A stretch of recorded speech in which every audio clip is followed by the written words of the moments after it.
আজকে থেকে সে পড়ছে।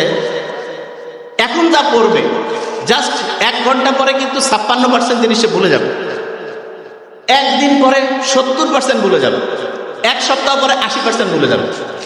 তার মানে আমরা যা কিছু পড়ি, যা কিছু শুনি, 80% জিনিস 7 দিন পরে নাই। অথচ কোরআন শরীফ যারা পড়ে তারা দেখা যায় যে গোটাল কোরআনের 30টা পারা একদম A to Z মুখস্থ না।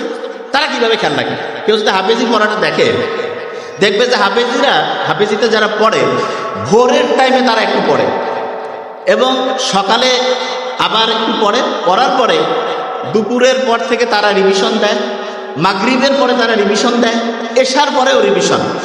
সারাদিনের যে টাইমটা তারা পড়ে ক্যালকুলেশন করলে দেখা যাবে 70% থেকে 80% টাইম তারা রিভিশন দেয়, 70 থেকে 80% টাইম তারা শুধু রিভিশন দেয়। এবং ইন্টারন্যাশনালি বলতেছে যে একটা স্টুডেন্ট